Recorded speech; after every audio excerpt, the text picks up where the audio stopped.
Yo, what the fuck's up, everybody? Welcome back. VoltageMikeTV has officially returned, at least for the moment. Don't have any designated streaming schedule at the moment. I never really did. I'm heavily contemplating developing one, depending how this stream goes. Trippy Savage, what's good, man? See you up in the chat. Yeah, testes, you know, the usual. 1, 2, 3. If you got 3 of them, you might want to go to the doctor. Just saying. What the fuck's up, everybody? It's been a long time. It's been a long time. I've done a few chill streams. One of the last major streams I really did, I was diving into the Mama Max shit. So that was back in the Mama Max era of stuff going down. We're a little bit past that now. I have a feeling we'll see somewhat of a resurgence once Max decides to crawl out of whatever sewer he's currently sleeping in. And you know, once Mama Max comes back, it's going to be some juicy pickings around here. But we haven't really seen anything from him recently. I almost wonder if he's just like giving the fuck up. Like, maybe he's giving updates on his Patreon. I know he was for a while. But I mean, I know most commentary people, I mean, why the fuck would you waste the money on his Patreon just to get like updates? Okay, yeah. Screw Mama Max. All right, I'm going to try to keep my profanity light, so I'll stop talking about him before more slips out. But yeah, how the fuck we doing, everybody? It's been a while. Thank you very much, Purple Paw Prince. Welcome back. Thank you very much. Also, shout out to Catmate up in the chat. How we doing, bro? Damn, I got more viewers than I thought I would. I thought it would be one viewer Andy over here. I appreciate the support, guys. Appreciate y'all coming out. And even though I don't stream often, quick little shill before we get started. My name's Voltage Mike. This is Voltage Mike TV, my live stream platform, my haven, if you will. If you enjoy the content that you see here, consider subscribing. I have my chat on subscriber mode. I know, kind of cucked. You guys subscribe for at least 1 minute if you'd like to chat. But, I mean, feel free, man. We're almost at 100 fucking subscribers, dude. Around the time I quit streaming, I swear, I was like barely over 80 subscribers. So just by sitting here dormant, dude, like, we're literally almost at 100 subscribers, which I know is pretty fucking small fry. It's kind of, you know, it's a big deal to me. All right, how about that? We're literally almost to 100 subs. So, dude, if y'all enjoy the content here, dude, share the channel out. Share it out on Twitter, fucking Reddit, wherever y'all are at, you know? We're literally almost at 100 subs. I'm actually, like, really happy. Like, happy with myself, but I'm also just happy with you guys. You guys are freaking awesome. Shout out to Belinda. I see Belinda up in the chat. How we doing? Yeah, good shit. We got a few things up on the docket today, ladies and gentlemen. As you can see, the first, I didn't think I still had this window pulled up, but I do have it pulled up. We're going to be going over, first off, a little bit of this, it's a bit of a resurgence with this Dark Viper versus Chud logic type of shit that's been going on. It was not actually this, I think it was sometime last year, like when the drama first went down. I really need to have my receipts more in order, though I don't. Last year, there was a big drama that kind of went down where you had individuals like Nicholas Diorio and Turkey Tom getting involved to give their thoughts on the matter. DarkViperAU, known for doing GTA speedrunning content.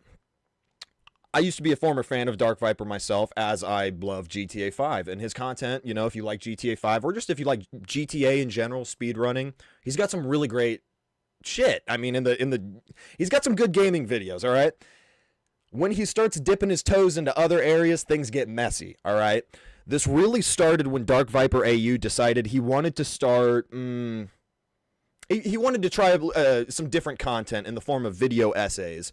And the main point that he wanted to talk about is reaction content, reaction streamers, reaction content creators, and how they're detrimental to the economy, I think is the word that he used, like the content economy. Jesus Christ, someone's speeding past my house. Fuck, man. Just chill out, dude. What the hell? I don't know if my mic's picking that up or what, but they're talking about how it's detrimental to the whole economy of content creation, and I've heard a lot of I've heard some spurgs, you know, going on this, we'll get into a little bit, but just to give a bit of a preface, he came out with a 3-part series of videos where he was basically talking about reaction content, how he doesn't jive with it, and how overall he thinks it's like very detrimental to like the sphere of like content in general, like just content creation. His argument being every time a reaction streamer or a streamer does reaction content, you are kind of not really farming, you're taking impressions away from an impression that would have gone towards another form of like authentic content. Like when it comes down to it, he really believes that reaction streamers, it's not a form of authentic content. He views it as stealing. Despite fair use, I mean, existing and being a very real thing, although it's very gray area, it's kind of muddy when it goes into the law and stuff. Fair use is not easily like written. It's not like set in stone. It's really a case by case basis. You know, H3 took that one guy. What was his name? Oh, fuck. Matt Haas, I think was the guy's name. H3 took him to court over him claiming that they were taking his content not in fair use, and they took it all the way to fucking court. They won it, which was awesome. It was, you know, some might say it was kind of groundbreaking for the realm of like fair use and shit on YouTube. Because what H3 was doing was 100% fair use. But then again, it's kind of sticky because you take it on a case-by-case basis. DarkViperAU has taken the most uncharitable route. He thinks that almost all reactionary content in his eyes is not fair use, all right? And I know some people are going to try to come out of the wet works for him. You know, they're going to say, bring me in. I give you news, you electric twink. Bro, your mic is peaking. Ooh, woo. Okay, my bad. I'll turn it down. Thank you for the constructive criticism. I'll bring you in here in a second, Slug. I just want to give a bit of a rundown, because, yeah, I'm talking about this Dark Viper shit at the moment. Is that what you were going to add on to, or, yeah, okay, my bad. My mic was probably peaking a little bit. Just to get me back on track, so DarkViperAU, this 3-part series of videos where I'm not going to lie, he had a pretty compelling argument, but I still just disagree at the end of the day. I mean, what? Dark Viper, his content that he creates is playing a video game, you know, and even Nicholas Diorio brought up on Twitter, or no, I think it was a super chat to Chud's stream earlier where he was talking about how, basically, I mean, this guy wants to go up on a pedestal, he wants to get up on his soapbox and preach about fair use and all that shit. When... I mean, he's playing another person's video game for a living. I mean, it's like you're just literally ripping their shit. I don't know. There's some sort of argument there. I don't even fully agree with that, but I don't know. It's like if you want to play that game, you know, we can play that game. Drag me in when you're ready for peak autism. Okay, yeah. Well, I'll be taking callers here in a second here. I'll have some of you guys maybe help me go through this. I believe, to my knowledge, Chud Logic was reacting on one of his streams. You know, he does like 8 or 9 hour streams. He'll cut them up into segments. He'll upload the segments. And he, you know, basically he was reacting to one of Dark Viper's videos on the topic, I believe, or if not, just one of Dark Viper's videos in general. That's kind of how Dark Viper got on the sphere of most commentary guys, is through his take towards reaction content and these video essays that he did. Dark Viper had a video that was around 9.5 minutes long. Chud Logic then transformed it into a 35-minute long segment, to my knowledge. 30 to 35 minutes. Still adding like more than 3 times the amount of like substance, you know. And Dark Viper decided to go the DMCA route. I believe it was a full-on strike, if I'm not mistaken. So DMCA'd his ass unjustly. Or at least he attempted to. That's the biggest part. He attempted to. And that's the funniest part, is it didn't fully go through. YouTube notified Chud Logic, letting him know, hey, just letting you know, this guy Dark Viper, he tried to do this. He tried to, you know, DMCA your content. After reviewing it, we don't think it violates anything, so we're not gonna... Or I don't know. I don't know, dude. I should have done a little bit more research. But basically, YouTube kind of let him know, like, hey, this guy's attempting to do this. I believe just to avoid any muddying or mitigation or anything like that, he just decided to take the video down, or at least private it, you know, just to take the cautious route, you know what I'm saying? And, yeah, Dark Viper is he's just his own case of autism, basically. Like I said, I used to watch this guy.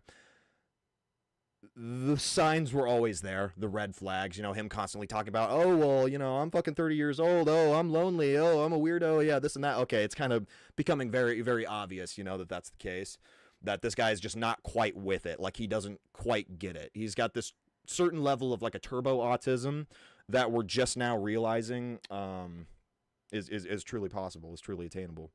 So this drama resurged because Chud Logic, like we'll get into this tweet right here, he came to the knowledge of knowing that this DMCA was filed by an official lawyer that Dark Viper hired. Dark Viper spent money on a lawyer to file this DMCA for him, which is just kind of sad. Like, really?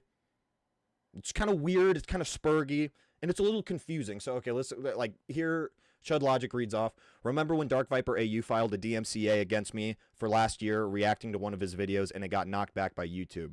Well, he hired a lawyer to file it on his behalf, who also messed up the DMCA and had to go backwards and forwards with YouTube for months to finally get it through.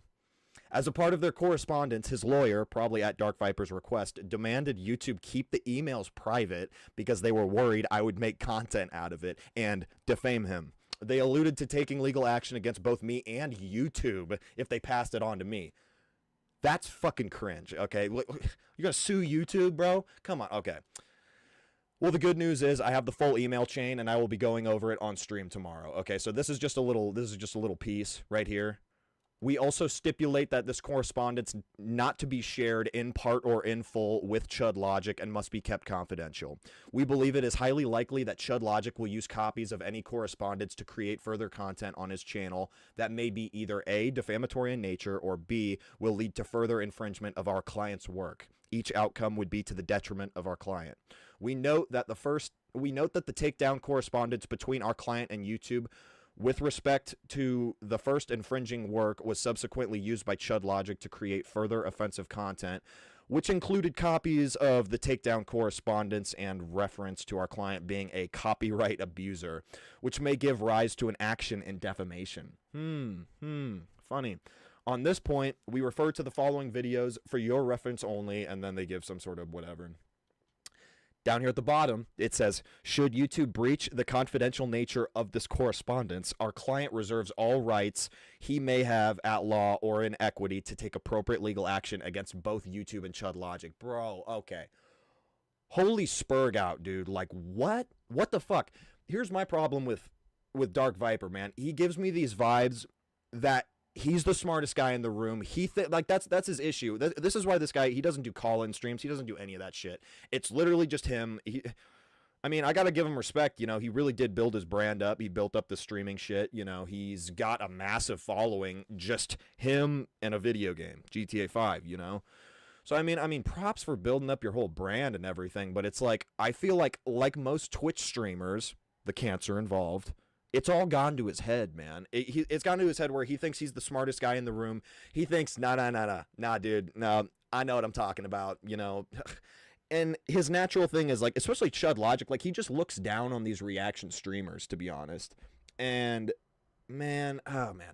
He just looks down on reaction streamers. He's got this very, you know, holier than thou kind of attitude. And when he filed this DMCA the first time, people were confronting him about it out the wazoo, and all he did was sweep. All he did was deflect. Chud Logic accurately used the term earlier on his stream. He said he was very coy about all this. He was very coy about the whole situation. He was very kind of smug, like, yeah, I'm just not going to talk about that. Yeah, kind of laughing about it like a fucking schoolgirl, dude. Like,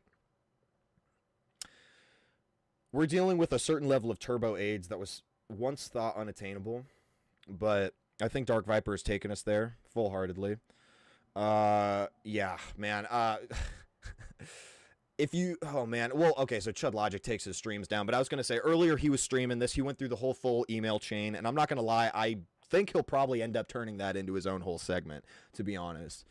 Trippy says, dude wants a gag order, boo-hoo, don't talk about me or I'll tell. Dude, exactly, like, that's what I'm saying, is, it's just very weird, because it's like, just the fact you're going to pay a lawyer to file something that you could have filed on your own. He paid the lawyer. That clearly shows me he's like, I don't want to mess this up. I want to make sure this for sure goes through, which it didn't really. I mean, not successfully, not the way that he thought it would. So I guess it was knocked on, like, Chud did get a knock for it, you know. He got some sort of penalty. It's still sitting there on his channel until it, you know, like, fucking gets winded out or whatever, but it's just a weird situation, man. Like, I don't know, and Chud Logic talks about this in his video, like, or in his stream. The video really only got, like, what, like, 10K views. Dark Viper has, like, around, like, roughly 1.4, 1.5 million subscribers on YouTube. He primarily streams on Twitch, I think. Although at this point with Twitch, you know, allowing people to stream on different platforms, maybe I think there's a possibility he might have tried streaming on YouTube, but I doubt it. He probably likes to stay on Twitch because Twitch streaming is this certain weird soy echo chamber that I've never been able to understand. I've never been able to get down with it. No hate if you stream on Twitch, anybody, but my God, I cannot stand it. I cannot stand Twitch, guys. Seriously. You've got Twitch on one end of the spectrum, soy, echo chamber, ugh. And on the other end, you've got like Kick. That's just this extreme fucking riot lol, guys getting away with just the most debaucherous shit. And I'd like to think that YouTube is somewhere in the middle on that sphere. I've just always stuck with YouTube. YouTube's always been my place to go. Most of the people I watch who stream, they've always been on YouTube. So this has just been a weird situation that I think it's kind of hilarious, and I'm glad that Chud Logic came out with this information and talked about how, yeah, not only was it just a pathetic attempt in the first place, but this literally passed through like the legal level by him spending money out of pocket to hire a lawyer. You know what I'm saying? So I don't know. It's very weird. If there's anybody who wanted to call in about any of this stuff, okay, wait, let me see. Sorry, Slug. Missed call from Slug. Fuck. Here, let me try to call him back. 1 second. Get my desktop audio coming through. We'll see what Slug has to say about this, because he's probably got a lot more info that I don't. So I'm gonna have him fill me in real quick.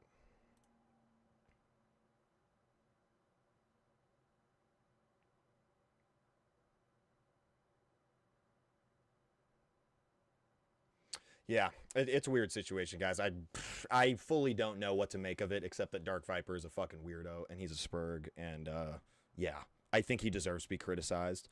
And we'll just see if he has the balls to DMCA anybody talking about him, dude. I'm wondering if I'm gonna get something coming my way. Yo, Slug, are you there? What do you mean? What do you mean something coming your way?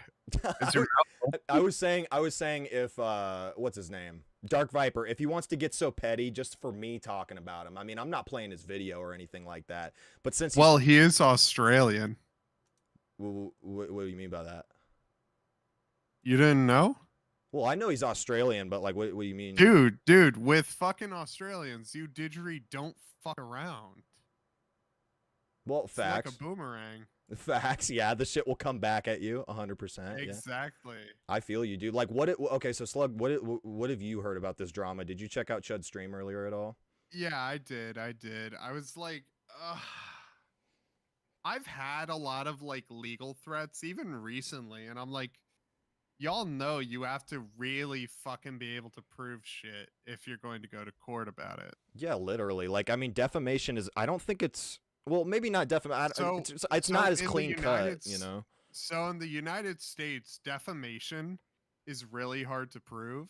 Yeah. And when you're a public figure, such as someone who calls into live streams a lot and you make yourself out there, you can't really have the same like privacy protections as like a normal person that's just a viewer.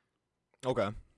That makes sense. So, like, in my chat right now, if I'm just like, only mistakes, you're a thing. I'm not going to say it because that would be defamation. Yeah. Then they'd have a better fucking chance in a court case. And I'm using this as an example, not to trudge up drama. Like, me versus Ember, that whole fight, that is much harder to prove in court because we're both public figures. I gotcha. Like, in Dark Viper, Dark Viper, my dude. Yeah.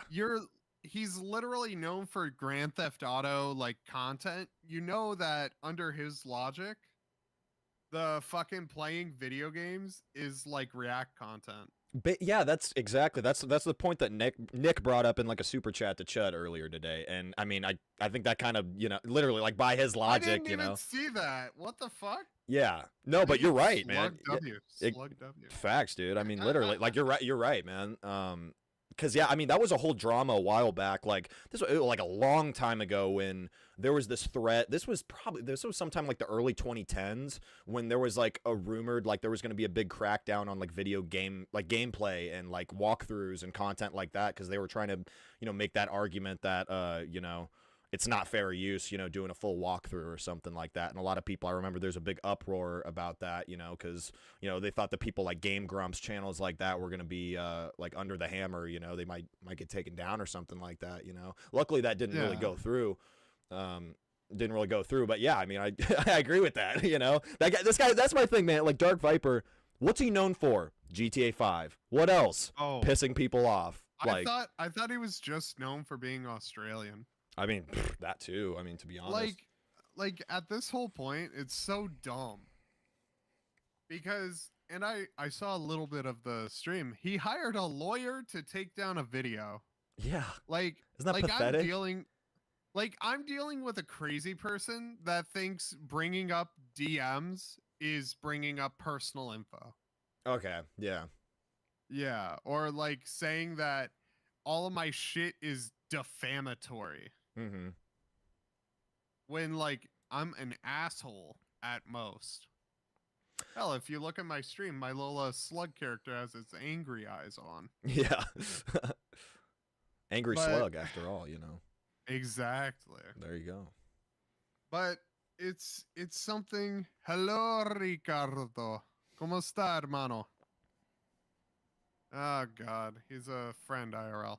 But this whole shit with Dark Viper is going to fucking bankrupt him because he's having to do an international lawsuit. Yeah, 100%, dude. Like, and then he references the U.S. law when Chud's fucking British. Yeah, that's a point that somebody brought up, like, because Chud was taking callers afterwards, and one of them brought up, like, this could just be so complicated because what are you gonna go by? U.S. law because fucking YouTube operates out of the United States? Are you gonna go by British law because it was Chud Logic uploaded this content in the UK? Are you gonna go by Dark Viper's Australian law because he is the one who filed it in Australia? It's just I don't think he realizes how much of a headache this would be, and I feel like. I don't know. I feel like Dark Viper, he's either got to be super delusional or he's just got to have that much like chaotic retardation going on where he's just like, fuck it, bring the storm. I don't care. Because I'm not going to lie. I think he's got the money for it, man. I really do. Like he makes pretty good fucking. Well, I don't know. I would imagine he makes pretty damn good ad revenue seeing he's got like over 1 million subs on YouTube. He's got a decent stream of income coming from that. He makes a good bit, from like Twitch members, Twitch subscriptions, maybe like sending bits through there.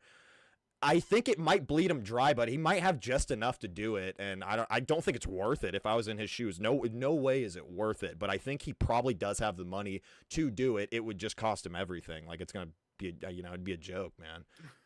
Like, I don't know why, but it's always so weird that everyone's like, oh yeah, go to court, go to court, go to court. Yeah. I've seen so many fucking judges go out of their way to just say, why can't y'all just block each other? Yeah. Because as soon as you go to court, the judge will more than likely be, why did you not block this person? Yeah. There's a block button or just get offline. I've noticed a lot of people in chat, especially all the guys who are saying, "Oh, you got to take it to court, take it to court." Those are the exact same people who have never been in a courtroom setting whatsoever. Like it's like the money that it's going to take to go to court, the money, lawyer fees, and especially when it's something as sticky as fucking defamation or even like fair use. Like that's why people give H3 some props to like challenge that guy when their shit was in fair use. They won against, I believe Matt Haas was his name. Like that was pretty solid. Oh, yeah. That was pretty cool, right? But it's still, I don't know. Like, it's something, do you really want to go to fucking court over it? And even Chud was saying that. He's like, dude, I'm just going to play it cautious. And of course, a lot of his chat was trying to blow up on him saying, oh, you're bending the knee, you're being a pussy. But those are the exact same guys who just don't understand how this works. Like, they don't get it, man. Yeah. Like, it's so fucking bad. It's actually really fucking terrifying. Yeah. Because, like, here's the thing. It's not the whole precedent argument. It's more just like, oh, I have to spend months, if not years, arguing about this. Uh-huh. So, at what point, at what genuine point do you have that you're able to fucking do this shit?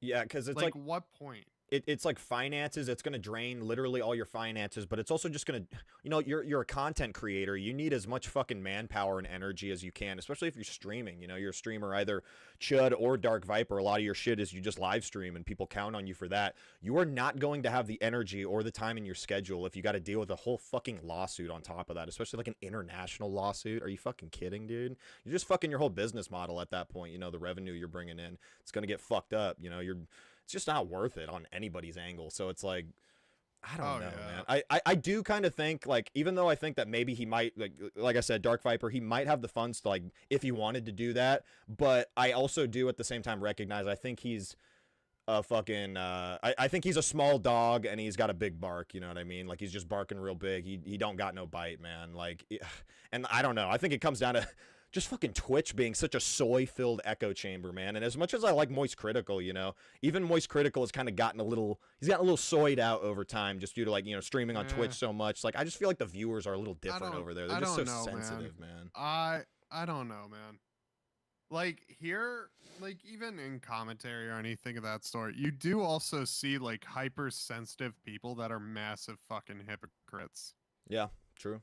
Like, all of small commentary has, like, actual fucking criminals that will go out of their way to threaten to file false CPS reports. Jeez, yeah, you're right. Yeah. And I think you know who I'm referencing. Yeah, I've got an idea. Yeah, I don't need to say it out loud, but yeah, I got an idea. like, and no one fucking has an issue with that. But then as soon as someone brings it up, everyone has a meltdown. Yeah, that's the thing with small commentary, man, is like, even commentary in general, like, everyone has their fucking skeletons. No one's the hero. Yeah. We're all just fucking assholes and the villain to each other. Like, none of us are the good guy. Yeah. The only one that is, quote unquote, the good guy is what? Moist Critical? That's it. Yeah. I mean, he's just the most, like, kind of middle of the road, He's the most palatable, I think. That's why he's gotten so successful. It's like that. Well, yeah. It's the monotone voice, but it's also just, like, I mean, I wouldn't even call him a fence sitter. It's just that his views are fairly just, like, I don't know. They're just, like, I don't know. I guess I would say down the middle, but people say that if you're just going down the middle on everything, that makes you a fence sitter. I don't know, man.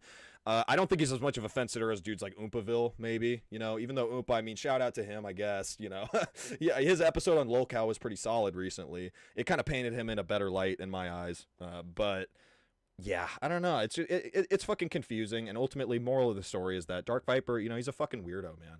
I don't know. He is. He's yeah, I don't know. He's very, very strange, and I doubt he's ever going to really change. The guy has enough subs and he has enough, like, money and stuff to continue this, which is another argument that I've kind of been making. Yeah. No one gives a shit anymore. No one cares. Doesn't matter about morality or anything of that sort. No one gives a shit. Everyone's fucking awful. Yeah. And it kind of makes it null and void to call anyone out. Yeah. Like, if we go to fucking Dark Viper, yeah, he's a fucking copyright abuser. Chud Logic, he's some British guy, which is weird enough already. Like, ew. But who cares? Like, who is this going to affect aside from Chud Logic? Fair enough, man. Like, it's sad. It's definitely sad. I guess I just come with that opinion where it's like weird behavior on its own still deserves to be called out. Maybe not deserves, but it's like it should be. Weirdos should be bullied a little bit. That's I get that. I'm a bit weird, so I get bullied from time to time by others and my own chat. Yeah. Like, let's be honest. Yeah, I hear you, like, man. You've seen it. You've seen all of it. I still respect your grind, bro. You still keep at it, you keep consistent, I'm too stubborn. Yeah, man. I mean, shit, I gotta respect that at least, you know what I'm saying? Yo, Abby, what's up? Thank you for the compliment. I appreciate that. And what's good, Iron Duck? How the fuck you doing, bro? How you doing, my man? Sorry about that. Ducks aren't real.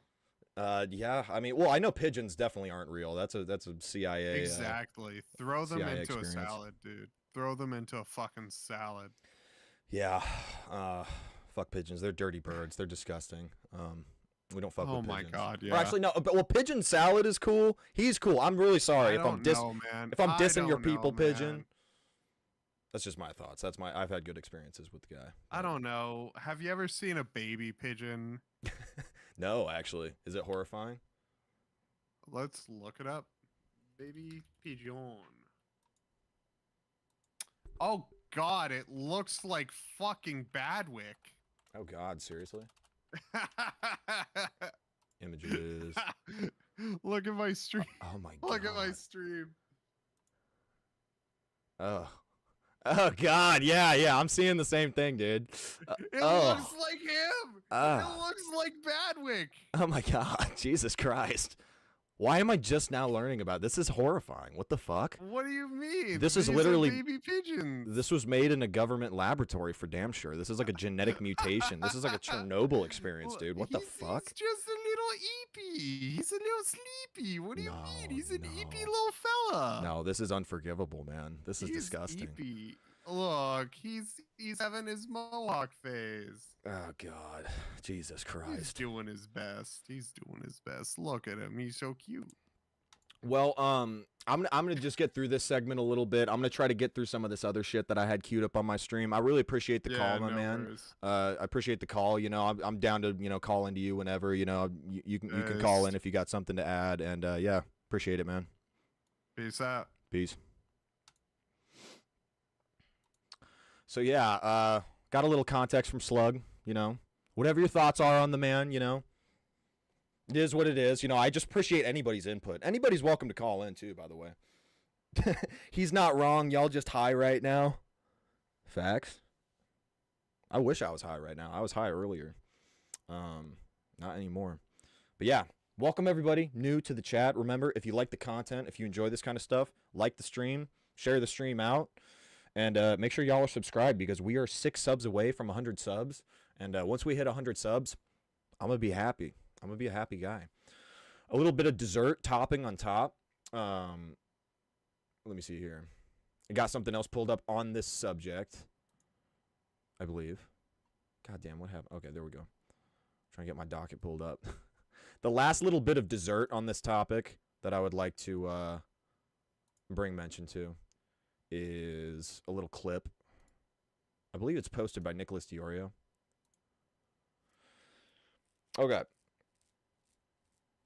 So part me that very recently I found Twitter auto-playing videos as normal. Part of the funny situation, right? When Dark Viper released his series of 3 videos. Yo, what's up, lady nerd artist? How we doing? So you guys were over here from the Slug chat and came over to the cool chat. I came over to the cool chat. Hey, y'all. Shout out, dude. We doing solid. We doing good, lady nerd artist. Hope you're doing cool. I hope you're doing good now that you're in the cool chat. Damn, sorry, Slug. I didn't say it. So when Dark Viper originally was like planning out these 3 videos that he was going to make, it all came from like a script that he had written. And the funny thing is, in true kind of lolcow fashion, homeboy, his script got leaked somehow, I guess. I think it was a Google Doc. The script got leaked before the videos were even fully made. So a lot of the drama initially came from people just reading his essay on the matter, like his script for the video, which was essentially an essay. Can't say cool chat without dabbing. All right, cool chat. There we go. Y'all got the dab from me. All right, the official dab of approval, if you will. So his doc got leaked, and a lot of people just started covering that. They didn't even wait for the videos to come out. They're covering that because when it's written out, it looks way more schizo than the videos kind of came out in the end. But man, that source material, I mean, it's all right there. So there was like there was a controversy because Ethan had covered the fact that this doc got leaked, and he was talking about this guy, and his document was 14 pages long, and that kind of became its own long-running meme because there were some people reacting to it. They said, man, I didn't even bother reading that whole thing. So then he would then go on his stream and He had some sort of a rant where he was saying, you didn't even bother to read it. It was 14 pages. And he kept screaming, it was 14 pages. Because I guess to him, reading all this text on 14 pages, he's like, oh, that's light work. That's nothing, bro. When, I mean, like, I don't know, 14 pages of like schizo text from like a guy that people don't really fuck with. I don't really know. This just goes to this guy's big-headedness. Okay, I'm making the mistake of trying to make sense of the madness. I'll be honest. You can't make much sense of this stuff. So Ethan H3, in return to the 14 pages rant, he made that his own sound clip on H3 podcast. It was 14 pages. It was 14 pages. So Iron Duck, LMAO reminds me of Mr. Girl's Destiny Manifesto. It being just text was the worst form. Yeah, it was 14 pages. I met the requirement. Miss Magoo, fucking literally, dude. Like, but you're right, though. It reminds me of Mr. Girl's Destiny Manifesto. It being just text was kind of worse. Yeah, I can agree with that. It just comes across as way worse, you know? So, okay. Let's see Dark Viper's thoughts on being a soundboard for H3's chat, and let's just have a little go here. This reminded me that very recently I found out that Ethan has something like 6 different sound effects of me on his podcast. Not only that, he has used them frequently for over 2 years. That is just really fucked up. Divided by 4. That is, look at his face of like, oh, I can't believe this guy. He's so bothered, dude. Look at this guy. Look at this little weaselly man. This little, I can't talk shit on his hairline. I mean, mine's not perfect, but look at this weaselly little, this little uncomfortable weaselly Australian man. He's so bothered. He says they have 6 sound bites of me, a public figure, by the way. They could do whatever the fuck. They could have their whole fucking soundboard, like just you, bro. And yeah, I mean, that might be a little extra, but bro, 6 sound bites. If any of you guys, I don't tune in that often because I'm not a big fucking fan of Ethan, I'll be honest with you. But if you tune into their podcast, you'd know that they have dozens of fucking sound effects, like dozens and dozens of different little sound effects that they'll use in different scenarios. They got Tipster, bro. They'd be memeing on Tipster big time. That's another beef I could get into at some point, where Tipster and Ethan, in between the last time that I streamed, they had their own kind of falling out, which was kind of based, kind of interesting. Basically, yeah, dude, like, what? Why is this guy so fucking bothered, dude? Okay. It's 14 pages! 14 pages. That's right. 14. One of my favorite people on the internet, Dark Viper. 14 pages! As someone who has been incessantly harassed by him for years in front of thousands, he is one of those truly deserving of being driven off the internet. I don't know how sick of an individual you have to be to do something like this. Like, if he was using it in some wholesome way, or shouting me out in some positive way, fine, but he's just using it to mock me. Yeah, good. I paused at the perfect time. He's just using it to mock me. Oh my god. Dark Viper's so autistic, dude. Like I said before, we've reached turbo autism. I once thought impossible. Okay, we're reaching new frontiers. We're like out in the fucking space right now. We're like discovering new galaxies. We're discovering new things today, guys. This is insane. This is just fucking crazy. Like, fuck's my phone going off? God damn it. Turn that shit down. What the fuck, dude? This guy's like so autistic. I don't know what the hell's wrong with this guy. This is why I had to stop watching his content. He's like so bothered about anything, dude. He's like a little fucking kid. I really don't get it. Let me go back a little bit, bro. What the fuck? As someone who has been incessantly harassed by him for years in front of thousands, he is one of those truly deserving of being driven off the internet. A bully beloved by bullies. Dude. Take a fucking joke, dude. You think this is harassment, bro? I don't think this guy's ever been in a fight in his life, dude. This guy's been... Oh my god. Dark Viper. You're sheltered, bro. You're mad sheltered. Look how pale this man is, bro. Oh my god. I'm getting just a flood of all these reminders of just why I don't watch his content anymore. Is one of those truly deserving of being driven off the internet. I don't know how sick of an individual you have to be to do something like this. How sick of an individual you have to be to fucking clown on a public figure. Why don't you go kick rocks, bro?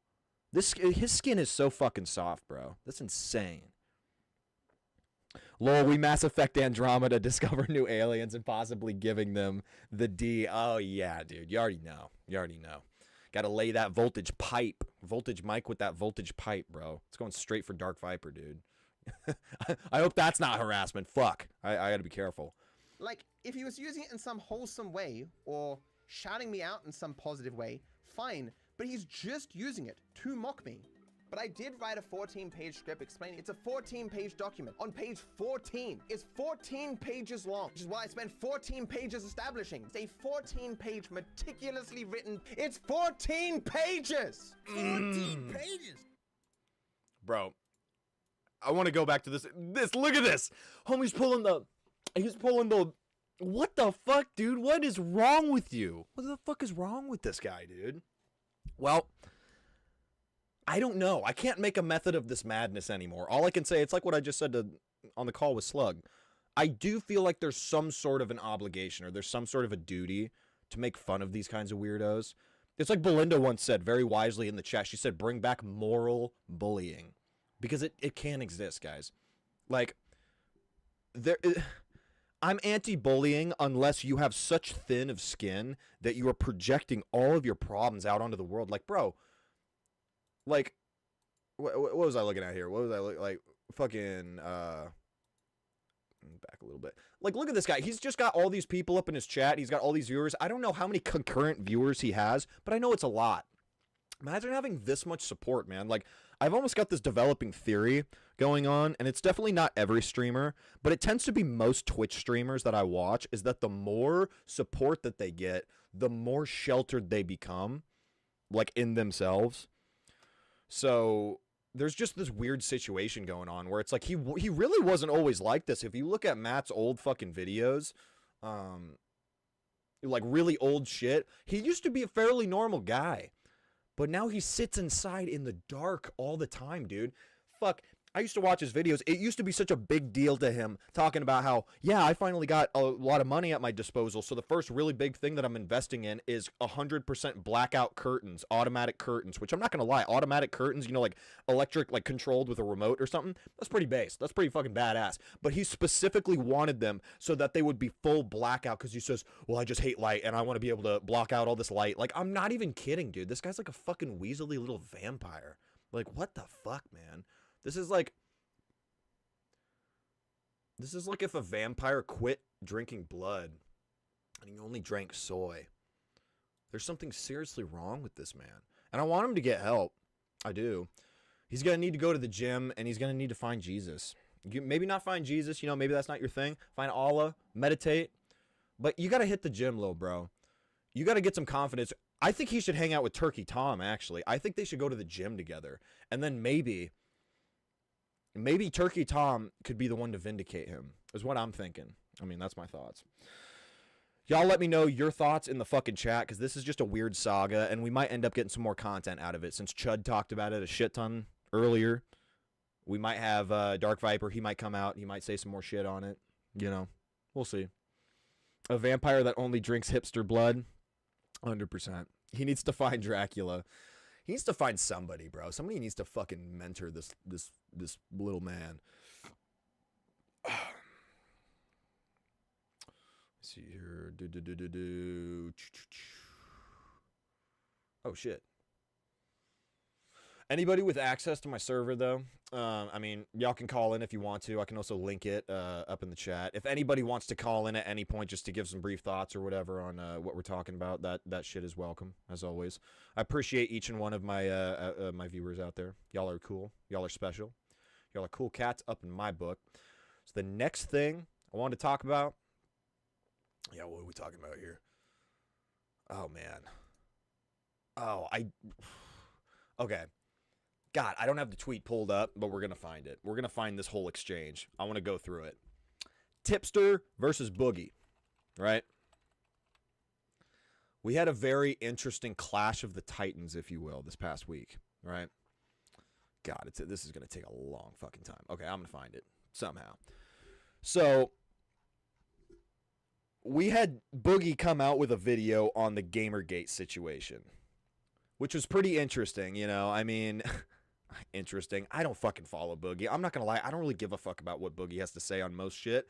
Although, you know, I do, you know, I appreciate, you know, him giving his thoughts, trying to be authentic. He was talking on this whole Gamergate situation, this Gamergate 2.0, which I'm not even going to get into, okay? It's its own whole situation. He was basically saying, if this is real, you know, I'm not going to be on the wrong side of history this time. I'm not going to be supporting these liberal cucks or whatever the fuck whatever you will. Oh my God, we've had so, this is another one. Okay, this is another one. I need to, oh my God, dude. New tab. Can I do that? Okay. Copy. Boom. This is the most disorganized comeback stream. I apologize, guys. I apologize. Getting everything in order here, you know. Slowly but surely. I appreciate the patience. There was a whole situation, like there's a whole fucking back and forth between Boogie and Tipster over this shit, right? Basically, you know, Boogie comes out anti-Gamergate 2.0. And Tipster had some very choice shit to say on it, which was very interesting. I think this is where it started. Tipster, he said, Boogie2988 becoming the quartering ripoff wasn't on my 2024 bingo card, but it should have been. He's lost a lot of relevancy in recent years, and his bank account is looking rather empty these days, and being the lovable Mr. Rogers character of the internet wasn't working anymore, because people got a chance to see behind the current and get a good look at what the real Boogie2988 is like. And surprise, surprise, they didn't like it. Okay. Not to mention the fact that the anti-woke grift is extremely profitable, and I can imagine seeing folks like the Quartering and Melanie Mac rake in mountains of cash on that grift looks rather appealing to a has-been with a career on life support whose only current claim to fame is being the co-host of a podcast hosted by Keemstar, where you are literally there for the purpose of being mocked by everyone on the internet for being a lolcow. Well, Tipster, I think lolcow live is still getting a lot more views than your channel is. You know, you want to sit here, you want to talk about relevancy? Okay, I guess. Who the fuck is Tipster, man? Bro, I'm sorry, dude. Like, I've had a few people recently, past few days, VCs, whatnot, and they say, well, dude, like, why do you care so much, dude? It's just Tipster. Why do people care so much? Because this guy's a fucking hypocrite, dude. This guy's a hypocrite, man. Bro, Boogie should have just said, why you saying facts like they insults Tipster? Dude, like, 100%, dude. It's... At this point, I could get worked up. I could get angry. I could go full on Tipster. Dude, I'm just so like, who is this guy? Like, it's like a disappointment factor, right?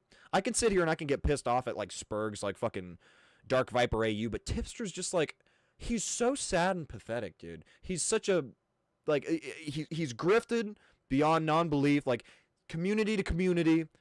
If you want to watch a really good breakdown on this, yeah. I'm gonna have to shill lolcow live. Go watch their fucking episode, man.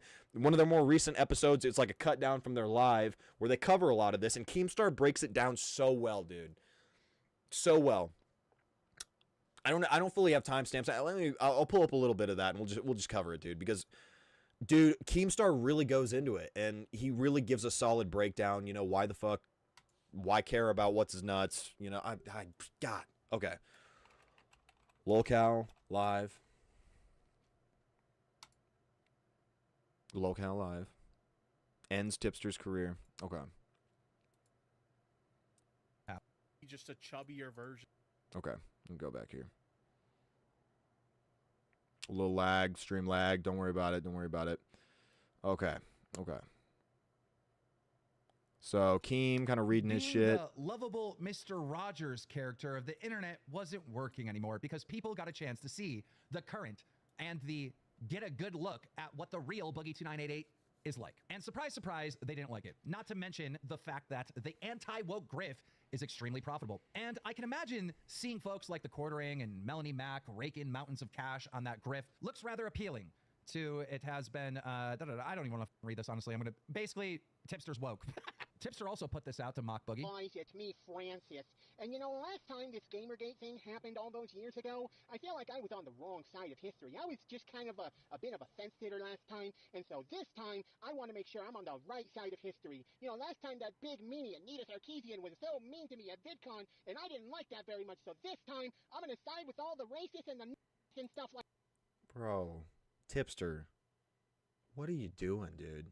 Like, what's going on? What's the home life looking like, my guy? Dude, this guy's insane. This guy's crazy.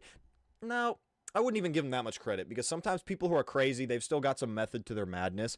Tipster's just fucking stupid.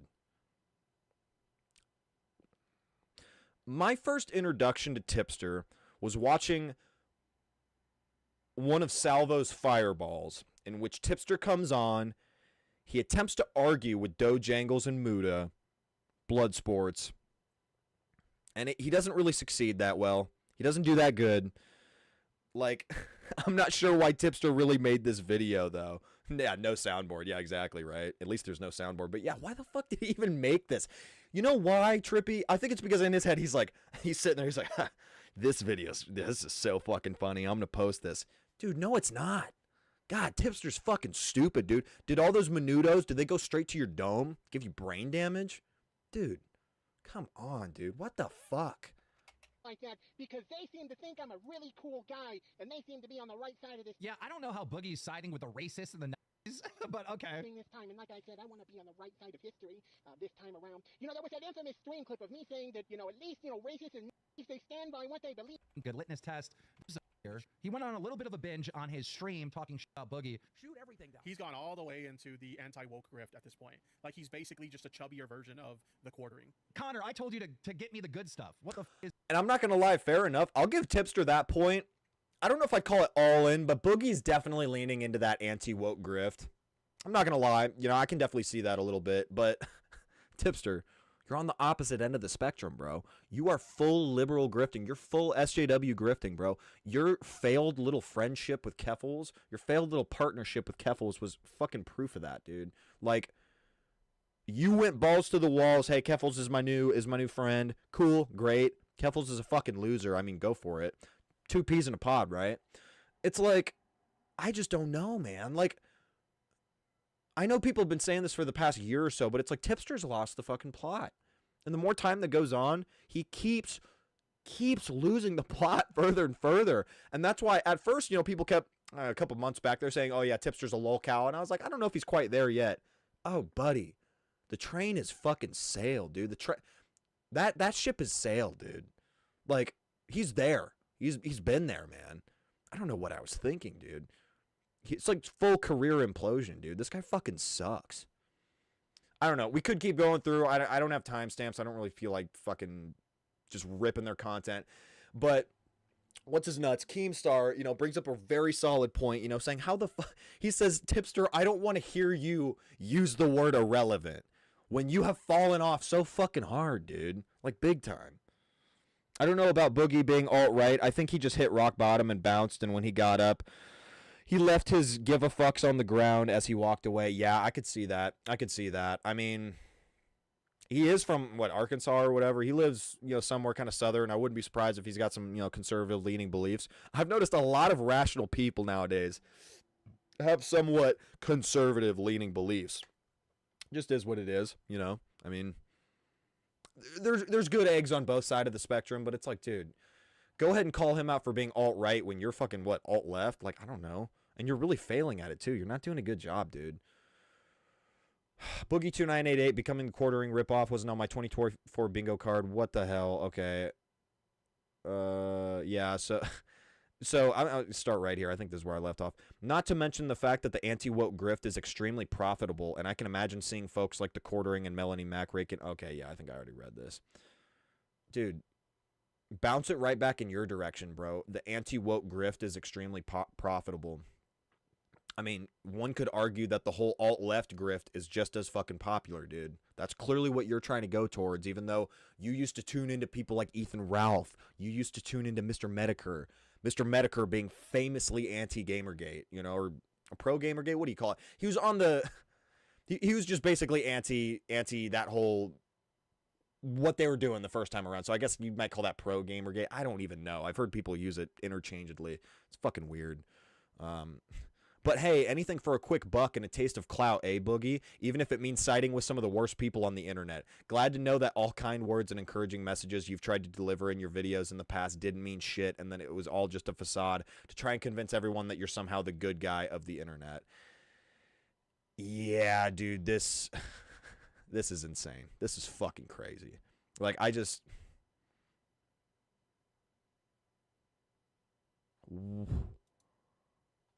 they really had a crazy going back and forth. I don't know exactly. Oh, yeah. Tipster blocked me, by the way. That's why we can't see this, dude. This is my first time even talking about Tipster. I've never even added him in a tweet. I was referencing him in a reply to Leia something one time, and that alone, Tipster fucking blocked me, dude. I've never even interacted with this guy. That's how fucking soft this retard is. Like, for real, dude. Tipster, glad to see you stop defending Vosh and his lowly porn and horse rape fantasies long enough to type this. But no, unlike you, a person who got ejected from the commentary community to go fly false rainbow flags, I am no grifter.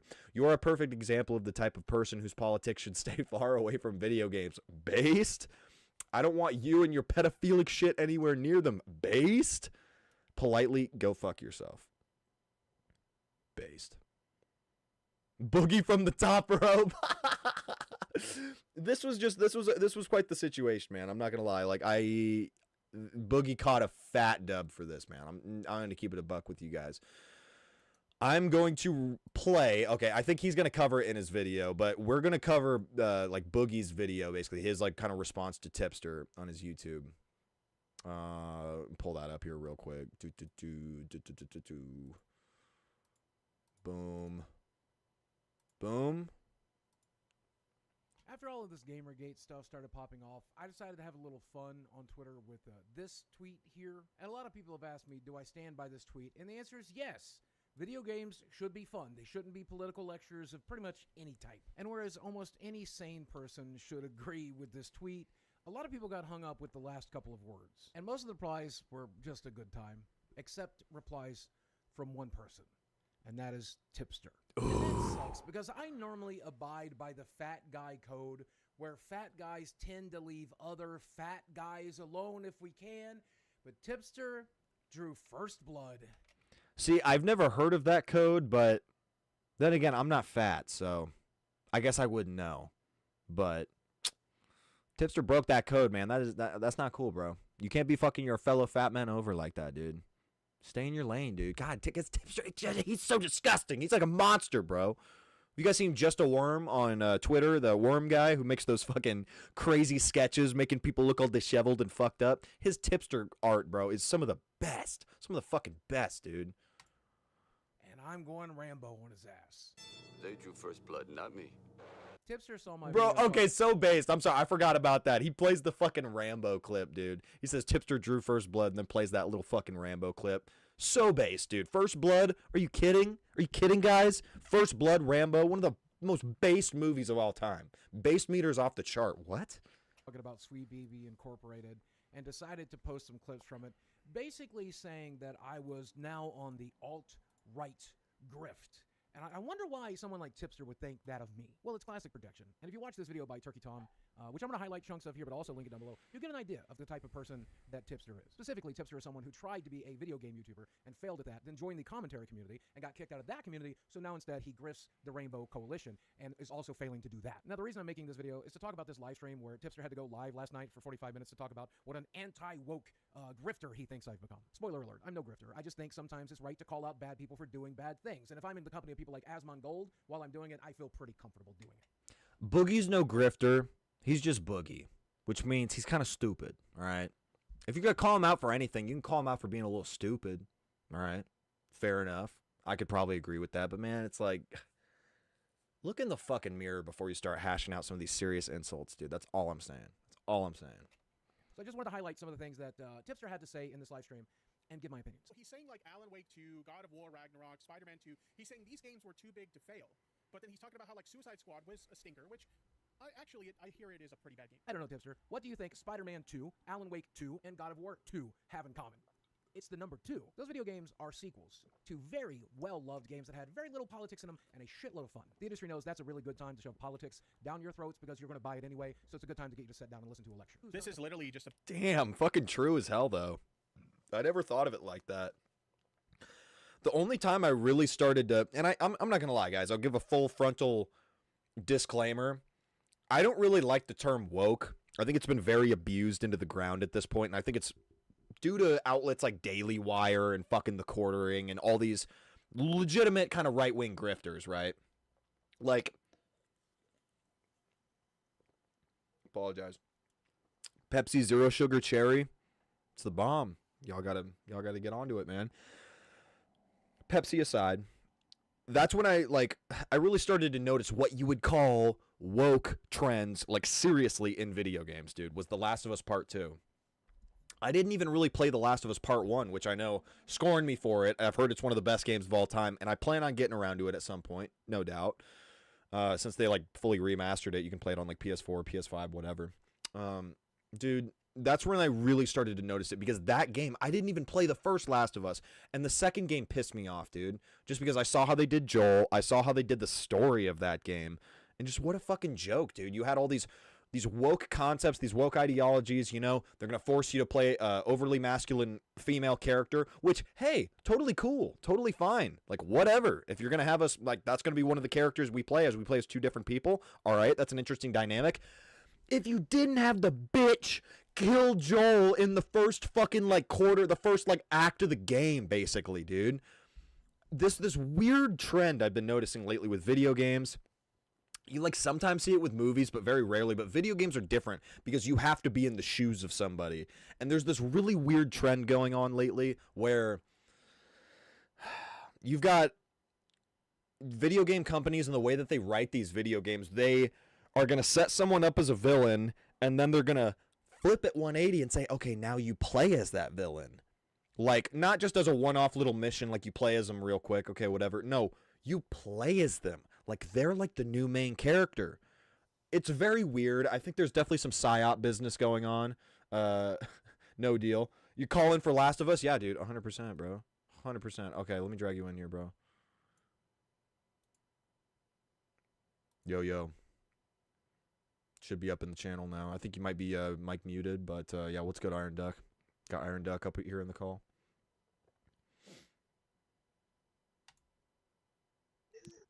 Okay, there we go. Yeah. Yo, what's good, man? How we doing? Hard to mute. Apparently, it's kind of hard to mute a stream on a phone. So. Yeah, no worries, man. No worries. But no, I was actually going to come in here and like all hot to defend Last of Us 2. I think it was actually freaking great. Oh, okay. Now, you said you didn't. Did you play? You didn't play Last of Us 2, did you? Fair enough. No, yeah, I did not play it. So I mean, go ahead and convince me, man. I'm open to hearing it. Okay, now I did hear enough of the stream to where you were saying like you think it was like the muscly girl killing Joel was BS and like there was like the trans character and such like that. Yeah. Okay. Now, do you know who Muscly Girl is and her relation to Joel? Yes, so I know that she's the daughter of one of the doctors or surgeons that was going to be like doing that procedure on Ellie in the first game. Like the procedure where, you know, the whole deal with Last of Us, if I'm not mistaken, Ellie's got some sort of what do you call that, being immune? Like she's got some sort of immunity that they wanted to try to research, and by trying to extract that immunity, it was going to require them to kill Ellie, right? Like she was going to have to die in the medical process or something like that. Yeah, it was like they were going to like essentially scoop her brain out to analyze it and try to like figure out why. Okay. So why is she special? That was their whole thing. Yeah, I got you. But yeah, essentially Joel decides, nah, you know what, screw you. And while Ellie is unconscious, just goes on a fucking tear. Yeah, like, dude. I'll tell you this little bit, because by all means, I would say I highly recommend playing it, and then like going into 2, or at least like watching someone play 2, and but no, like throughout Last of Us 1, you're kind of like doing the sneaky thing. Sometimes you have to fight, sometimes you gotta do this. You know, you kind of just makeshift. Bro, in that last part, Joel becomes like the angel of death. He is the plague itself. He fucking just picks up a couple of assault rifles and just goes loud. Molotovs everywhere. You start seeing red, basically. Yeah. I mean, there are like no joke. I remember when I played it, like there were probably no less than like 50 dead people by the time you're freaking done with it. Damn. Okay, so they do kind of emphasize then in the first game that like, yo, he's going just balls to the wall, even though he probably shouldn't. You know, it's just he's got that like rage of like, you know. Yeah. Okay. Well, then I guess that makes more sense towards, you know, he was like careless and he killed those doctors without realizing like, hey, maybe they've got a very muscly daughter that's gonna come hunt me down in the future. You know. Well, I mean, I personally was like thinking on it. I like way back when like I was watching the second play, the Last of Us Part 2, and I was just like watching it and such, and I was like, you know, in all fairness, and like everyone was mad. Oh, they freaking killed Joe and shit. I'm like, all right, y'all need to chill the fuck out. Joe was not a nice guy. True. Let's be real. Fair enough. Joe Okay. was a fucking smuggler. Joe, you're playing The Last of Us Part 1. Joe fucking tortures people. Fair. Okay. No, that's actually a fair point. Yeah. Justified. I mean, I'm not going to argue like he is a monster who should go straight to hell for torturing people. The reason why he did it is, I mean, I get it, but at the same time, I'm like, you know, the too muscly girl, man came and killed the one daddy she had. True. Yeah. She wanted her revenge. Yeah. But now I will say, as far as like I get that part, but like there is like a like trans character kind of thing. You like when you're playing the muscly girl, there is like the trans character that pops up. Okay. And I like everybody was like, "Oh God, so this is just them forcing stuff," and I was like, "Okay, now actually, bro, the person being trans is actually part of the story. Like it's actually like a thing. Okay. It's not just like, hey, I'm trans. I may be a girl, but I want you to call me. I can't remember the guy's name, but like essentially, there's like a tribe, like the place Muscly Girl comes from. Their whole group is like literally fighting a whole group of like essentially tribes people using bows and arrows and shit like that. Gotcha. And they have the same like kind of caveman-esque thing. You know, the men are the hunters, warriors, and the women are the ones who gotta like gather food and such like that, go berry picking and such. Yeah. So since that the girl there decides she's trans, she wants to be a fighter, she feels more like a boy, and she shaves her head and everything like that. Now they're trying to kill her because they think she's a demon or some shit like that. Damn. Yeah, I mean, it's not just, hey, here. You remember in the Hogwarts game, all the shit was happening about the Hogwarts thing, and then just like kind of like a few weeks before it was released, like bam, one of the characters is trans, and it was just like they're just trans just cause. It's like a token, like checking off the like the checklist. You got to token out. Yeah, literally the token trans person. Yeah, it wasn't that like the person being trans is crucial to their plot line and such like that. Okay. No, I think that makes sense, and honestly, I appreciate the counterpoints because, like I said, I didn't play the game. I think mainly what my main gripe comes down to, because I've seen this in a few other games recently too, where you kind of set up, because at first, correct me if I'm wrong, but you don't start playing as Abby until like after she kills Joel, right? It's like later after. Oh no, yeah, what they do, I'll tell you this because like I don't want to like spoil it too hard for you, but I'll go ahead and let you know this part. So, well, yeah, I basically seen most of the rundown of the game, so you can go ahead and spoil. It's been out for a while. Yeah, how they do it, Joel gets killed, right? Yeah. And then it's like 6 months later or whatever, and you play Ellie. Yeah. And you just keep playing Ellie all the way to where you go find these people. You kill several of her fucking friends. Yeah. Of Muscly Girl's friends trying to get to her and shit like that. And you come down to the part where you're about to deal with a Muscly Girl, right? And then it just cuts to black, and it's like 4 days previous, and it's like then you start playing the Muscly Girl. So then you start playing as Abby. Okay, I got you. Yeah, and then you go through all the shit she had to go through and shit like that, and then like you play through a whole thing with her, and then when you come back, you're now playing Abby fighting Ellie. Okay, yeah. So I did kind of see that rundown. Trippy up in chat, he said, "No, you're her right away." I don't really know about that. I think that when you really get into the shoes of Abby, like, is it or is it? No, actually, Trippy is right. I totally forgot about that part. Like, technically, there's a part like it's not before, it's not right after you kill Joel. It's like before it. Okay. Because like what happens is like Ellie's trying to do her thing. Oh, well, we gotta go do whatever. There's like we gotta like an outpost. We gotta go look for. Apparently, Joel hasn't come back from his thing. We're gonna go look for him, right? Okay. At the same time, Abby and her whole group of people are hanging around the village because they know Joel's there and they want to kill him. Yeah. And so you're actually playing Abby as she is trying to go through. She runs into Joel and just doesn't know it's actually Joel. Yeah. 'Cause Okay. She knows his name. She doesn't know what he looks like or anything like that. And she's actually running around with Joel for a little while until they actually introduce themselves. Yeah, Troopy was right. I messed up on that one. Sorry. No, you're good. You're good. I just wanted to bring that up in case there's any clarification. But yeah, just to go back to the point that I was kind of making, like, I don't know if I wouldn't call it like a woke trend, but I would notice just a weird trend. And it's not every video game, but it's like a few AAA video games I've seen recently where they take these beloved series and they try to do the whole, like, we're going to flip it on its head type of deal where, oh, you know, we're going to build someone up. You think they're the bad guy, but you're going to play as them, and then you're hopefully going to sympathize with them. But the honest truth is that a lot of gamers, like, I would argue that, like, at least half of the people that played Last of Us 2, Part 2, if not maybe more, I don't know. I mean, just due to the reception I saw, they weren't able to get down with Abby. Like, after seeing what she did to Joel, which I hear what you're saying. I hear what you're saying, you know, like, hey, he had what was coming to him because he wasn't a perfect guy. I just feel like, you know, Joel being such a core, you know, the main character of the first game, and then building this bond between him and Ellie.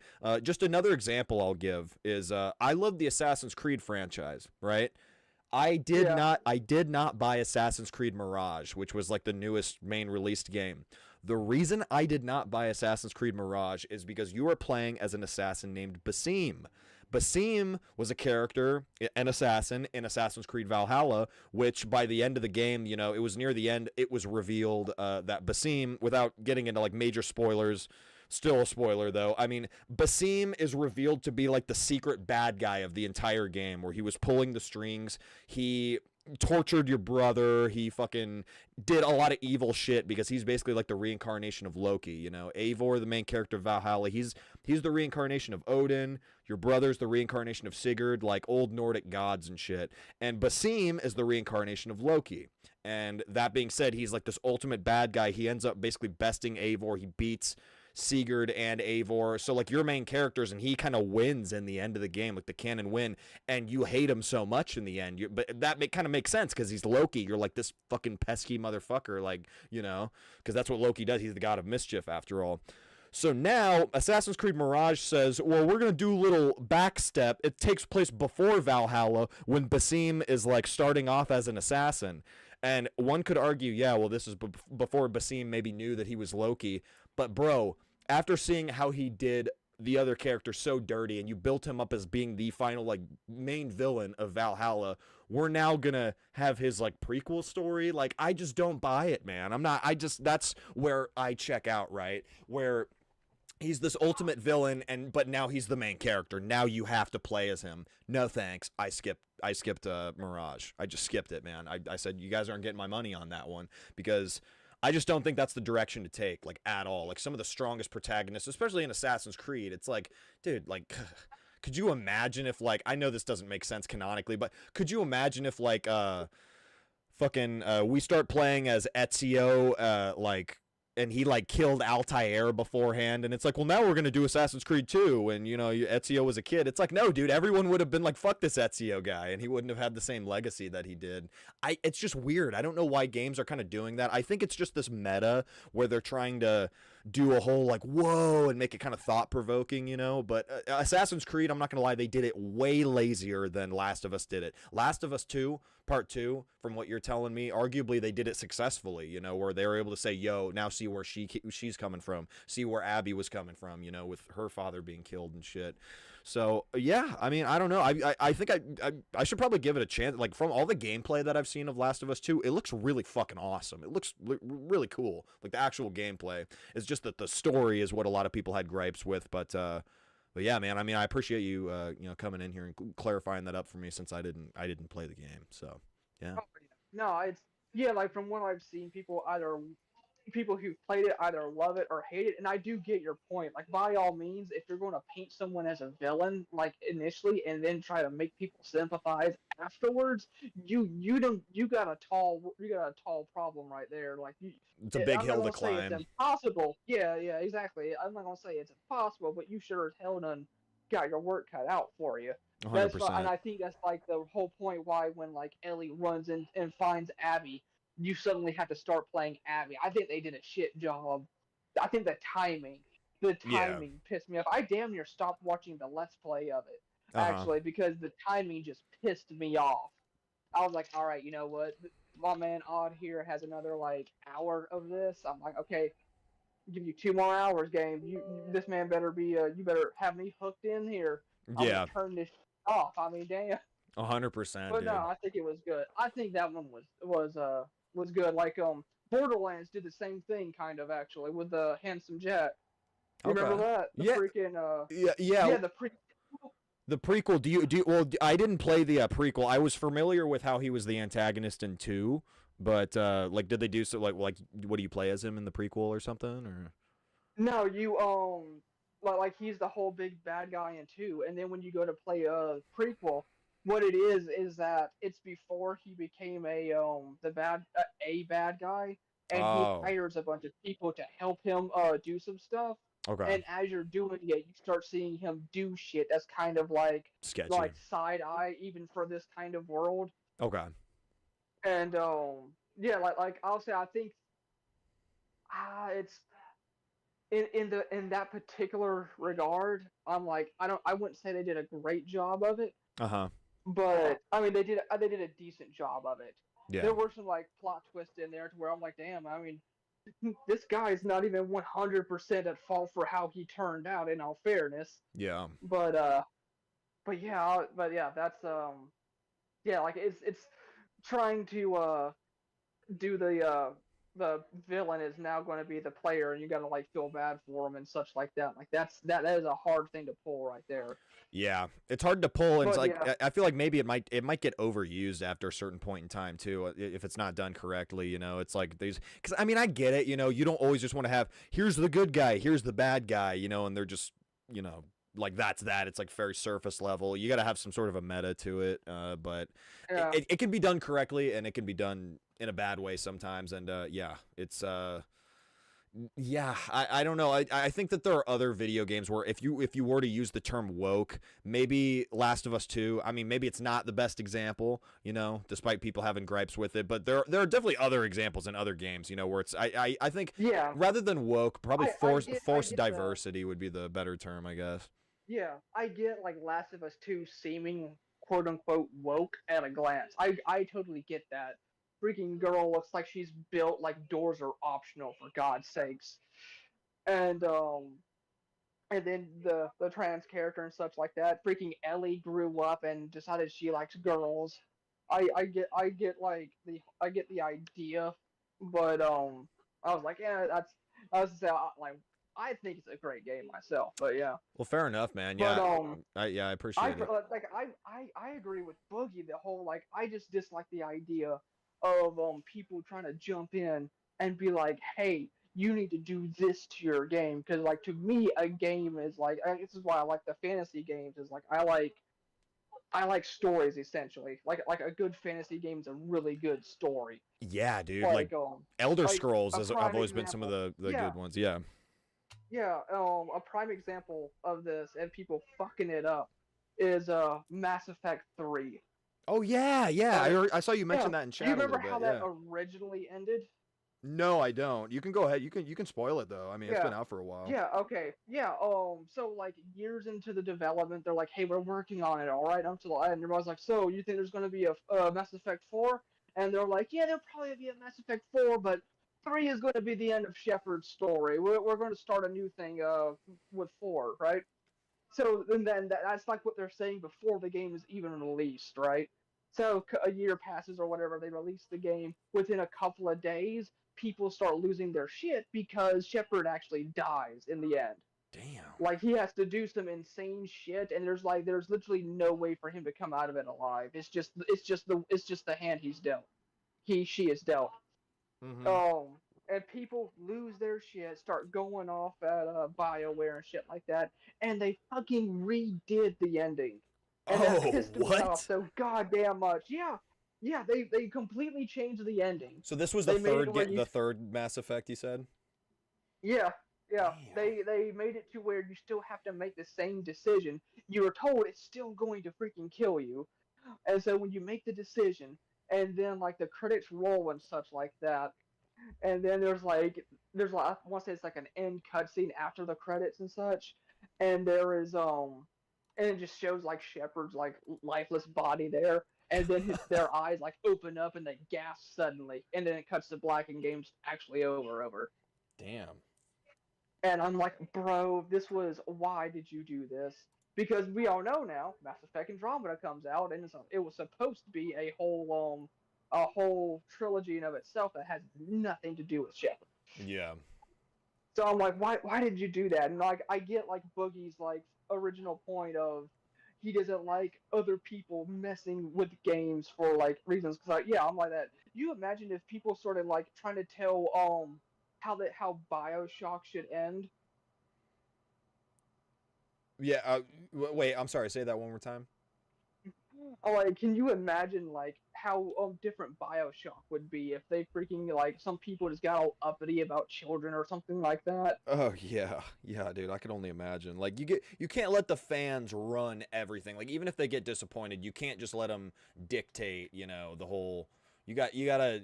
I don't know. Make what you make and just stand by it. Rather than going back on it because the fans are upset. Like. But it's with Mass Effect, it's definitely different. I haven't played Mass Effect. That's for damn sure. Trippy in chat, he said. Sorry, Trippy in chat. He says Keemstar unblocked everybody on Twitter. He blocks Matt Pitt within 30 minutes. Well, fucking L for Matt Pitt, bro. Was Matt Pitt tweeting at him or something? He had to provoke that, bro. Matt Pitt had to have that coming. But that fucking guy, dude. Swear to God. Matt Pitt took off that sparrow leg. Dude, literally, bro. He's coming for the estate. Jesus Christ, man. Nah, but yeah, I appreciate the call in, bro. Appreciate the filling me in on all that shit. Dip out of here. I've derailed this long enough. No, dude, you're all good. You're all good. No, yeah, no worries. Yeah, call in anytime, bro. I appreciate it. Alrighty. We're gonna get back on this Boogie video, ladies and gentlemen. Shout out to Iron Duck up in the chat, esteemed friend of the channel. Good man. About being treated poorly by Anita Sarkeesian at VidCon. So he was speaking out against like Gamergaters at the time, right? And now he's decided he wants to join them. I don't know. I always felt I beat Anita Sarkeesian there because I got invited back to VidCon the next year and she didn't. Also, I'm dating my dream girl and Anita just celebrated her birthday party by having a fake wedding. Yeah, this was cringe, bro. I'm not going to sit here. This is not going to turn into a massive shit talk on Anita Sarkeesian, but this was cringe. This was fucking weird. So I feel like I'm winning. And no, that panel wasn't about Gamergate. It was about online harassment, which can come from people on the right or the left or even the middle. And if Gamergate 2.0 comes out to being some sort of harassment campaign, I will distance myself from the harassment, but I'll still say the video games are supposed to be fun. Liking fun video games and thinking they shouldn't be taken over by identity politics isn't harassment. You have to be an extra kind of stupid to think that I'm aligning myself with terrorists just because I'm sharing that opinion. Hey guys, it's me, Fran. You're good, Iron Duck. No worries, bro. This Gamergate thing happened all those years ago. I'm gonna side with all the racists and the Nazis and stuff like that because they seem to think I'm a really cool guy. I don't even know where to start with that other than the fact that he genuinely thought he was doing something there. And I love that. He says, I don't even know where the fuck to start with that. Like, yeah, basically sums it up. It's really great that he's that stupid. It is nice to see him just admitting that he thinks that if you like fun video games and you don't want to be pandered to in those games, that you are a racist and a Nazi. And it's awesome to see him own that. Anybody who knows me in my audience knows that I do not overuse terms like, racists and Nazis. Racists and the Nazis. And by now, you all know these are just buzzwords they use when they don't have a valid argument against the fact that video games should be fun. Wait a minute. Wait a goddamn minute, ladies and gentlemen. Use terms like, racists and Nazis. Racist. Not only was that video bad enough, Tipster is sitting here watching this video that he made, this little fucking cringe little voiceover thing. He's watching it on his stream, probably because he wants to give context and add the full discussion. Look at this fat fucking retard smug face. Like, that was so funny of me. That was such a funny video. Good job, Tipster.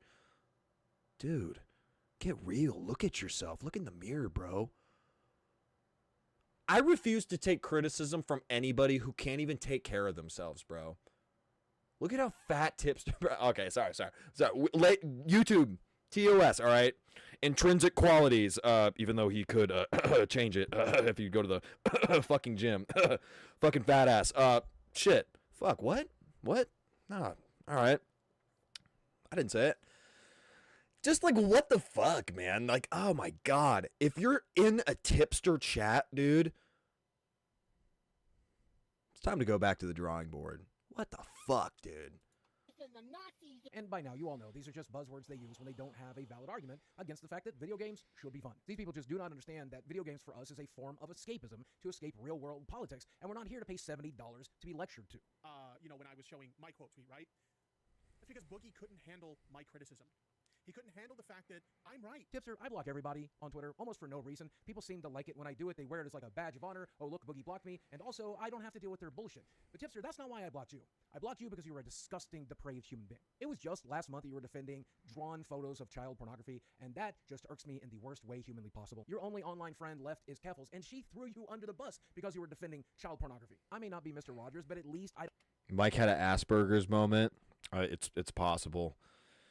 Tipster's making me retarded the more that I watch him, so I'm probably creeping into that territory. I'm not going to lie to you guys. Don't have a history of both harassing online e-girls as well as online trans women. You call me a grifter because I broke my silence on this whole video game topic. You're the one who left the commentary community to go fleece the LGBTQ. You want to warn me about aligning myself with the right. Well, you know what? That's not something I plan to do. I just want to align myself with people who like video games, and there's plenty of people on the left that do that. But you're choosing to ally yourself with the left and only the left, excluding anybody that happens to be in the middle or the right, and that's a really bad plan for you. The reason you're failing at everything you're trying to do right now is because you're trying to appeal to the left, but you're such a vile, disgusting person that even they don't want to have anything to do with you.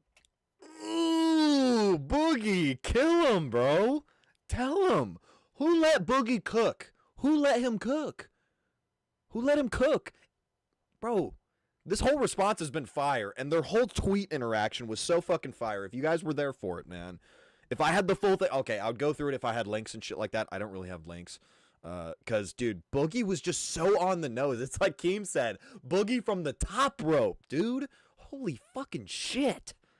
God. Fucking just flay him alive, why don't you? Holy shit.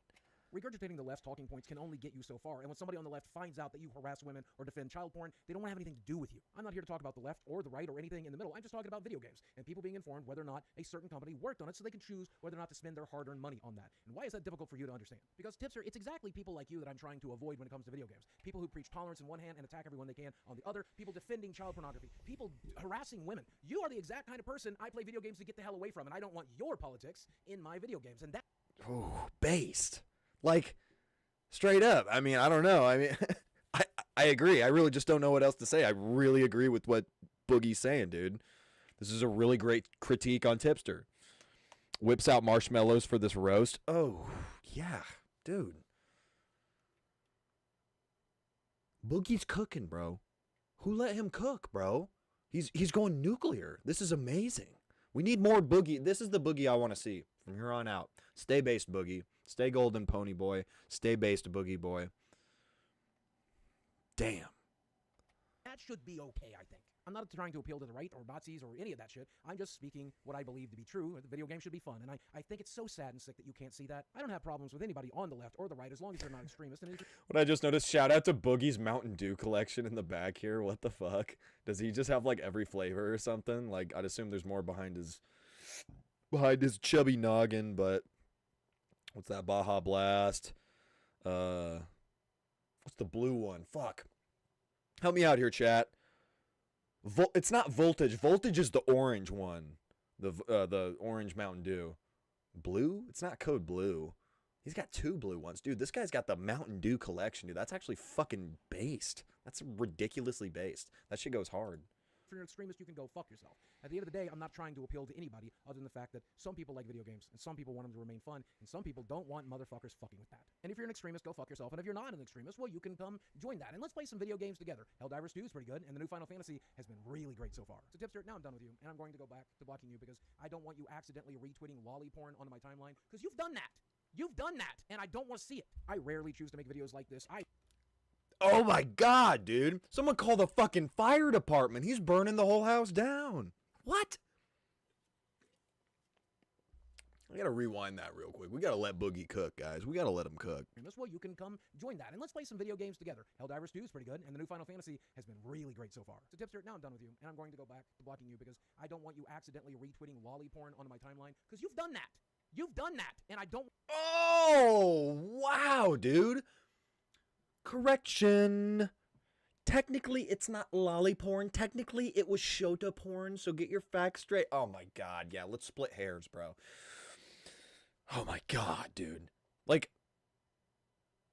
my problem with Tipster is just how chronically unaware he is. He's chronically self-unaware. Like, dude, he has not the slightest bit of reflection abilities. Like, like I said earlier, it goes back to my other point. He's not even, like, crazy, because at least crazy people can be somewhat, like methodical with the madness.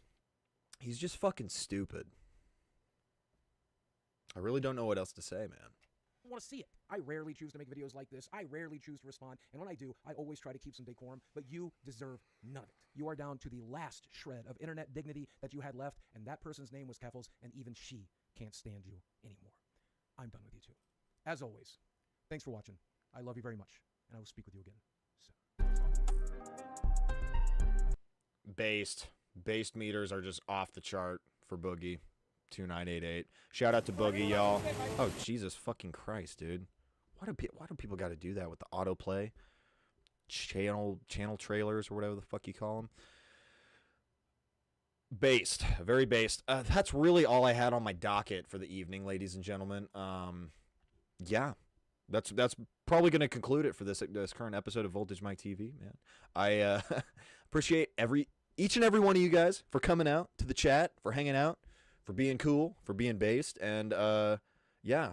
I'll do more call-ins in the future. I plan on doing more streams here soon. Going to try to get a little bit more consistent with it, put together better dockets, put together more content, and yeah, just trying to keep it vibing. Reiterating again, even though we don't have that many viewers, just gonna say it in case there's any replay crew going on. If you enjoy the content here on my channel, make sure to like the video, like the live stream, subscribe. We're almost at 100 subscribers, 6 away to be exact. So appreciate each and every one of you guys. When Mike gonna go over the Lyles? Okay.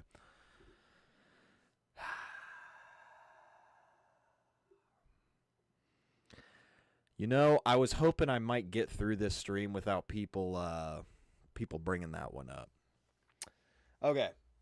Here's my outro. Here's what I'm going to say real quick. For replay crew or anybody else still here,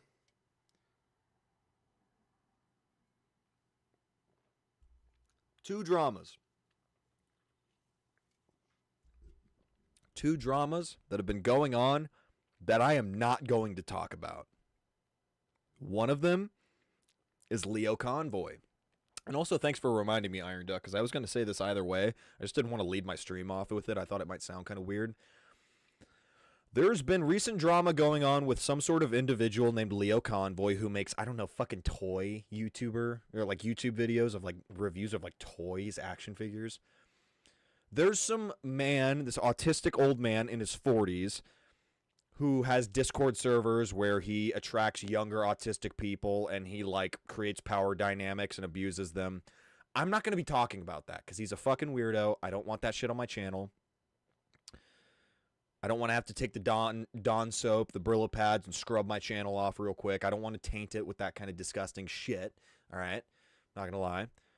So Leo Convoy is off the table. I'm not talking about any of that shit. If you guys want the update on that, you can go check out Give an Ant. He's done some coverage on it, and Leia Something has done phenomenal coverage lately on the whole Leo shit that's been going on. So check out Leia Something, right? If you want this Leo drama kind of addressed and all that stuff. And another drama I'm not going to be talking about has been the other shit in the inner community involving a certain Peepaw and Nicholas Diorio and D-Max. I'm not going to be talking about any of that shit. There have been certain people milking it, not really getting that much views out of it because nobody really cares that much. Shit that happened, bad takes that were made.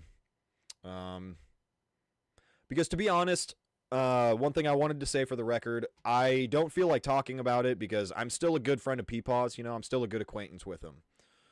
That being said, actually reminds me of something I was going to do is, even though I don't have to, but I would like to. Anyways. YouTube. Peepaw Riveter. Peepaw took a little break. He's not really doing the coffee with Peepaw anymore, but he's got a new video he just made. He's trying something different. This video on his channel, The Story of Charlie and the Chocolate Factory. It's a little over 10 minutes. Oh shit, let me see here. Make sure I'm sharing my screen. Fuck. Sorry about that. This video right here. Story of Charlie and the Chocolate Factory. Go check this out if you're interested at all. If not, don't worry about it. But go support Peepaw, man. The reason I'm saying that is because I'm an acquaintance of Peepaw. And overall, I've only had good experiences with him, man. There's a lot of criticisms that have been levied against Peepaw recently, and it's the same kind of low-hanging fruit arguments that I don't really subscribe to at all. My experience with Peepaw is he's the guy who helped me figure out my OBS when I had, like, no subscribers, right? And I still basically, I don't have that many subscribers. I don't have that many concurrent viewers. But you know what? Peepaw still went out of his way to realize, hey, he's a creator. He's trying his best to create. I was having issues with OBS, you know? And he sat down in a call for like a little over an hour, I believe. And he helped me sort out all those issues. With a lot of people, especially when it comes to this small commentary fucking jumbled sphere of crap, I take it on a case-by-case basis. I don't play guilt by association, but I do judge people off of my interactions with them. How have they interacted with me on a one-to-one basis? And Peepaw has always been very genuine, and I'm not afraid to speak up and say that. He's been very genuine with me, and he's been extremely kind. That being said, we would not have VoltageMikeTV right now. We would not have this current live stream. Past fucking live streams, whatever, even though most of them kind of suck. Gonna be getting better here on out. We just get better and better over time. Voltage Mike stonks are going back up to the moon, as y'all know. But we wouldn't have this live stream right now if it weren't for Peepaw and his kindness and being willing to help me out with this shit. So before we go, just real quick, I'm going to link Peepaw's current video, or his recent video, up in the chat here, in case anybody wants to go check it out. And it's worth a watch, you know? Some solid stuff. Dude, it's Willy Wonka. It's very unrelated to fucking commentary shit, but you know what? That's fine, you know? That's okay. That's cool. He's trying something different. And you know what? Go fucking give him a view, dude. Go give him a like, dude. The Story of Charlie and the Chocolate Factory. He talks about the book, to the Gene Wilder movie, to the Tim Burton movie, to the newest Wonka, which I haven't seen the newest Wonka movie, but I actually heard surprisingly good things about it. So, hey, man. Shout out to Peepaw. Shout out to everybody else who's helped call into the stream today. All my other, viewers. There's viewers, callers, mods, everybody. I love all you people. You guys are solid. And we will have more Voltage Mike TV coming in soon. So thank you to everybody who tuned in today. Like the stream, share the stream, subscribe, help get me to 100, share it to your friends, let them know what time it is. Let's get to 100 subs. I believe we can do it. In fact, let's set a little goal here. What day is it today? 21st. I think easily by like mid-April we could totally get fucking 6 more subs. I'm going to be a little generous with it. If we keep grinding, at least my goal is at least 2 streams a week. That's going to be my goal going forward. And I think we can do it. I think we can. And I'm going to try to find consistent days to do it that'll work good with my schedule, but I'm going to shoot for at least 2 streams every week where you guys will get to see my lovely face. I'll be taking callers. I'll have better dockets. And this was just my return to the king, if you will. coming back from another hiatus. So thank you guys. I hope you guys have a great rest of your night. Stay cool. Stay blessed. Peace.